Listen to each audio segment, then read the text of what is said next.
प्यार प्यार पीरा पीरा। लेखिका श्रीमती सुंदरी उत्तमचंदाणी। कलाकार आहे आशा चांद।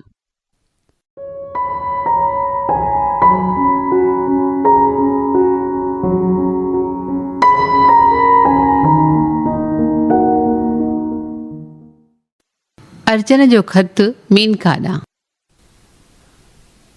तुंहिंजो ख़त ॾिसी मन सच कूड़ जे खोज लाइ ख़बर नाहे कहिड़ा कहिड़ा रणपट रुली आयो।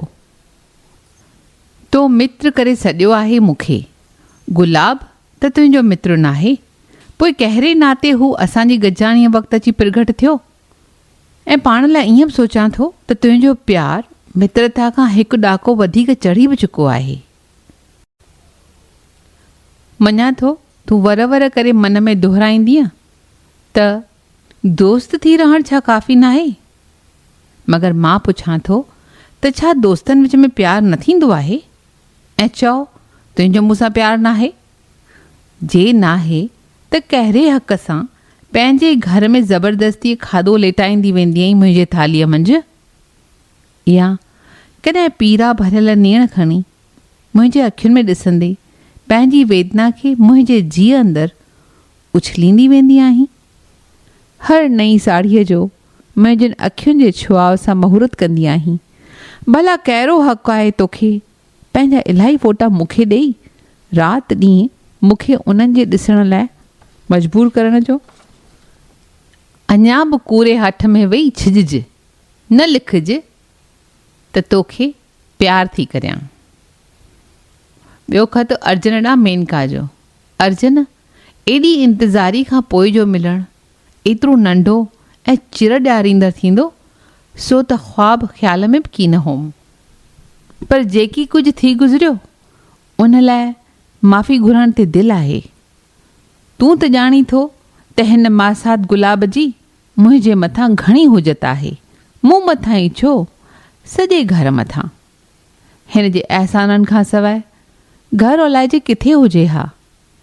ऐं हिन घर मूंखे अझो ॾेई केॾो न अहसान कयो आहे, इहो तूं नथो ॼाणी।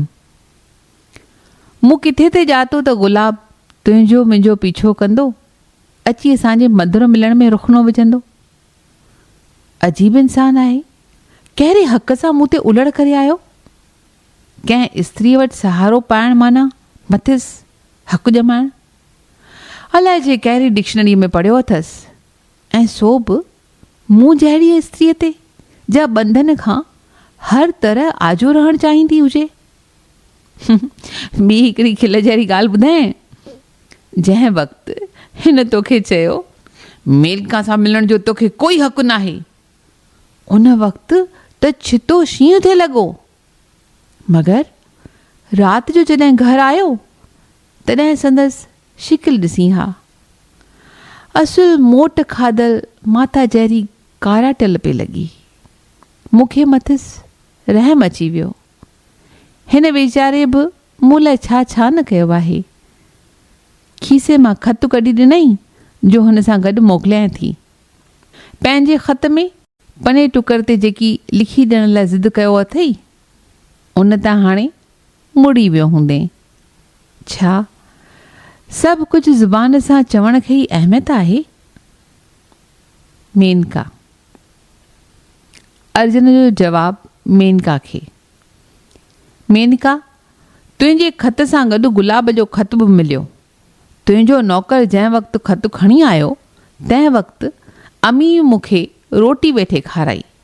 ठीकु तो जीअं ई ज़बरदस्ती भाॼी लेटाईंदी थिए वई ऐं मूंखे अची रही हुई तुंहिंजी यादि। दिलि चाहे थी काश मुंहिंजी मोहमई सदाई मूंसां साथ हुजे।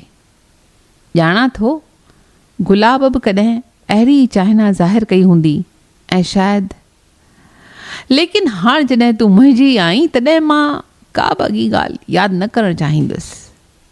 हूअं बि मां चरित्र खे रुगो सेक्स संबंध न सम्झंदो आहियां।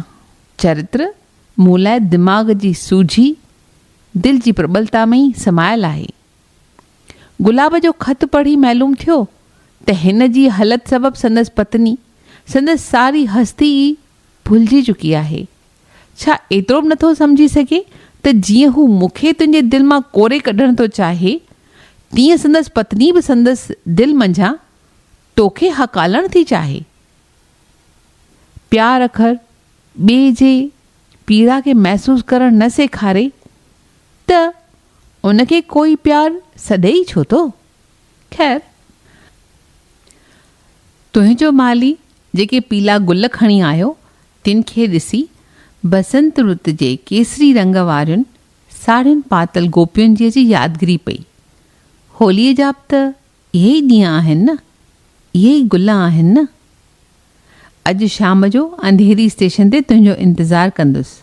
हलिया हलंदासीं वर्सोवा जे सागर किनारे। अर्जन। जवाब मेनका जो अर्जन ॾांहुं। अर्जन, ही सभु छा थी वियो? तूफ़ान खां पोइ जॾहिं अॼु ठापर में माज़ीअ ते वेठी सोचां त ईअं पियो लॻे अंदरि जा हठीली नारी वेठी आहे, सा वॾा वॾा बहस करे पई चवे, जेको कुझु कामना वस्ती पाण तां ज़ाब्तो विञाए कजे थो, उहो ग़लति आहे। मूं त ॼाणी बुझी सभु कुझु कयो आहे तोसां मिलण ते। तुंहिंजे अंदरि जा बेअंत प्यास हुई, उन सां पंहिंजी प्यास मिलाए छॾण ते दिलि हुई, ऐं जेको कुझु थी गुज़रियो उन लाइ हिन नारीअ खे ज़रो बि पछताहो कोन्हे। पर ॿी जा संस्कारनि जी बणियल कमज़ोर मगर सादी ऐं समाजिक स्त्री आहे मुंहिंजे अंदरि, उहा पुछे थी, जेको कुझु थी गुज़रियो उन लाइ जेकॾहिं तोखे कोई अरमान कोन्हे त दिले बदिले उन पाप खे पुञ चई अपनाई छो की नथी? अर्जन जे शादीअ जी आछ खे बंधन छा लाइ सम्झी वेठी आहीं? मगर ॾाढी असमर्थ आहे हीअ मन अंदरि वेठल घमंडी नारी।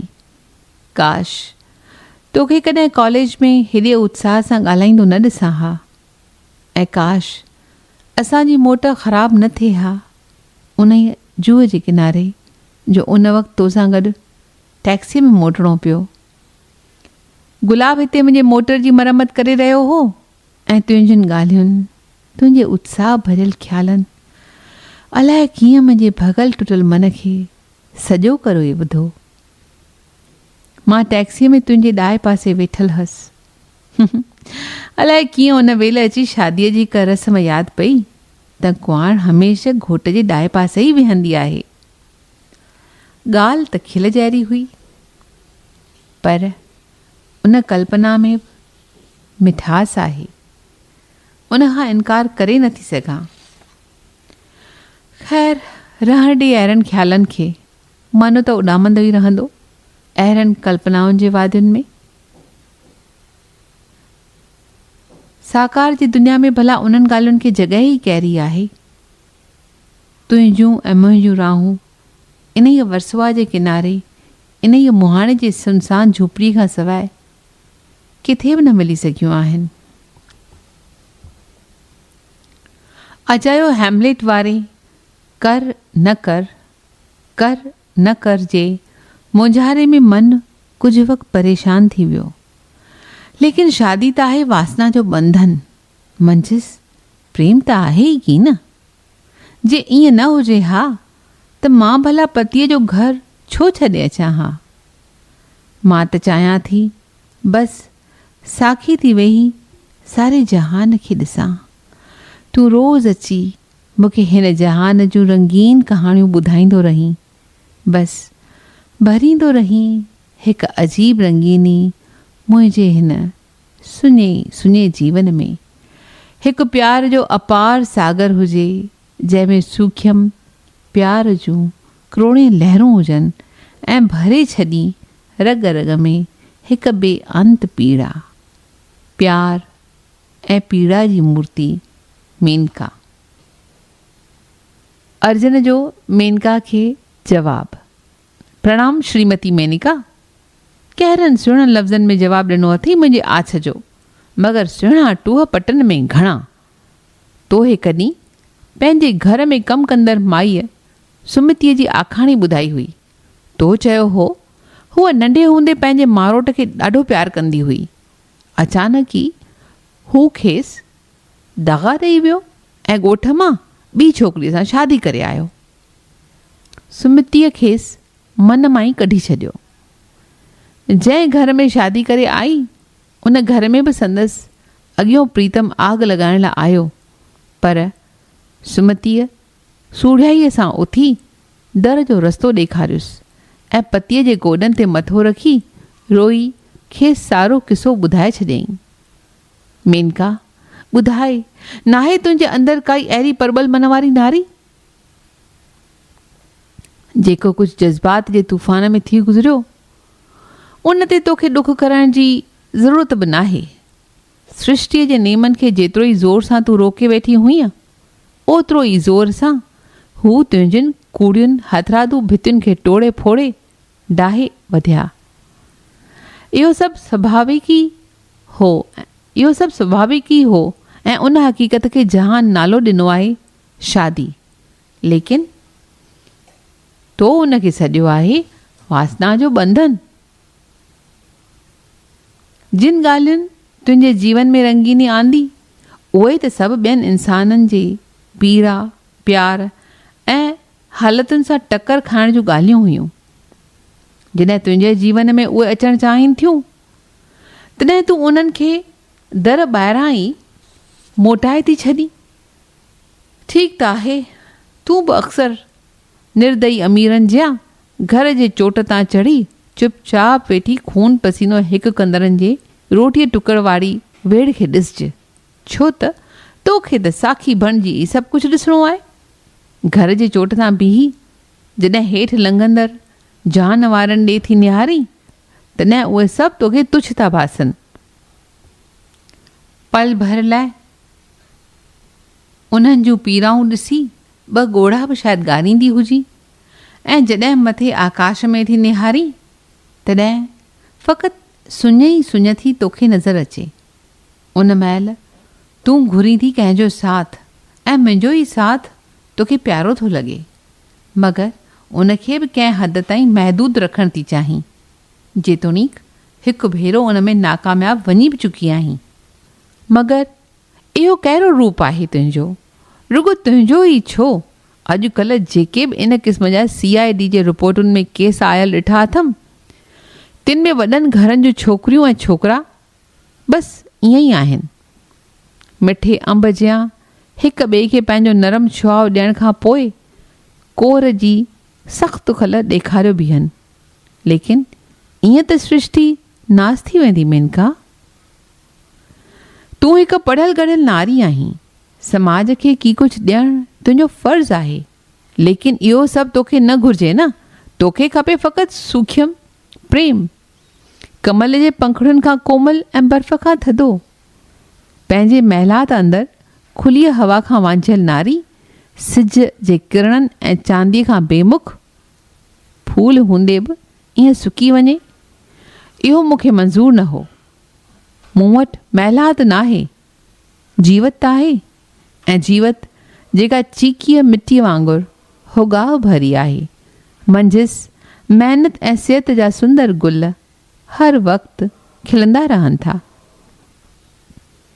लेकिन हेॾे शान शौक़त में रही जेका सची जीवन ज्योति तुंहिंजे अंदरि विसामी चुकी हुई उनखे मां जाॻाए न सघियुसि। पंहिंजी नाकामयाबी मञा, लेकिन जो इंसान धुबण में बीही वाका पियो करे बचायोम, पर हथ खां छिकीस त न मां कंदो रहे, तंहिंखे कोई कीअं थो बचाए सघे? समाज जे बंधन खे त तो कचे धागे जा टोड़े फिटो कयो, मगर मन जे नेम खे बि पूरन रीत स्वीकार न करे सघीअ। प्रीत जा जीवन जी अमर ज्योति आहे, उनखे तो सम्झो हिकु पाणी जो ग्लास ऐं हितां हुतां ढुक वठी पीअण में ई तो सम्झी तृप्ति। सच न मिली सघियो त मठो ई कार, ईअं गुज़ारी आहे तो पंहिंजी जीवत, लेकिन मुंहिंजी आत्मा खे इहो सभु मंज़ूर आहे ई की न। मुंहिंजी आत्मा सदाईं सच जे खोज में रहंदी ऐं सच हासिल करे ई रहंदी। मूंखे घुर्जे मूं जियां बेबाक जीवन साथण जंहिंमें कूड़ ऐं मलमेही खे अस्वीकार करण जी हिमत हुजे। मां उन सुमतीअ खे बहितर थो सम्झां जेका तो वांगुरु कूड़ ऐं दोखे खे चुहटी न पई आहे। अलाए जे छा छा लिखी वेठो आहियां, तोखे कोई सच चवणो ई की न होम, छो त तुंहिंजा कन फ़क़ति सूख्यम प्यार जो वर्णन ॿुधण लाइ तयारु आहिनि। सिरजण ऐं जीवन जंहिंमें संघर्ष आहे, खपण खाॼण खां पोइ बि अमृता आहे, उहो सभु तोखे की न घुरिजे। तूं बणजण थी चाहीं उहा नारी जा प्यार प्यार पीड़ा पीड़ा कंदी रहंदी ऐं पोइ न पूरियूं थियल तमन्नाउनि जो मुजस्मो बणिजी सुकल ॾार जियां हिकु ॾींहुं ज़िंदगी जे वण खां धार थी किरी ख़तमु थी वेंदी। हिन आख़िरी ख़त में जेको बि लिखियो अथमि सो आहे कौड़ो सच, मगर उनखे पीअण में ई सिहत ऐं जीवन आहे। अर्जन।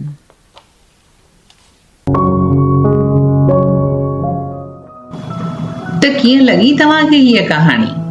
प्यार प्यार पीरा पीरा, लेखिका श्रीमती सुंदरी उत्तमचंदाणी, कलाकार आहे आशा चांद। तव्हीं सुंदरी उत्तमचंदाणीअ जूं ॿियूं कहाणियूं पढ़ी सघो था, ॿुधी सघो था हुन जे वेबसाइट sundariuttam.com तां। पंहिंजो रायो मोकिलींदा info@sindhisangat.com ते।